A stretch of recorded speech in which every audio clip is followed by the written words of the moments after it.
حضرت سیدنا ابو ہریرہ رضی اللہ تعالی عنہ حدیث کے راوی ہیں کہ رسول اللہ صلی اللہ علیہ وآلہ وسلم نے ارشاد فرمایا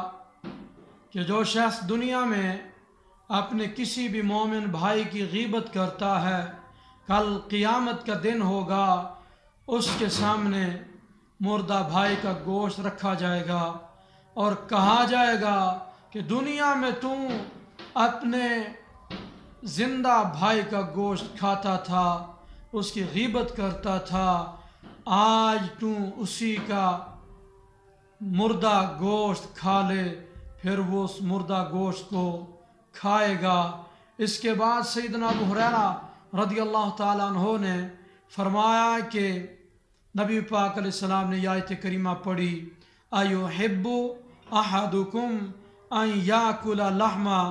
اخیہ، کیا تم میں سے کوئی بندہ یہ پسند کرتا ہے کہ وہ اپنے مردہ بھائی کا گوشت کھائے؟ یقیناً کوئی بندہ پسند نہیں کرتا کہ کسی مردہ بھائی کا گوشت کھائے۔ تو اسی طرح پھر غیبت سے بچنا چاہیے کہ غیبت کرنا یہ مردہ بھائی کا گوشت کھانے کی طرح ہے، تو غیبت بہت بڑا جرم ہے۔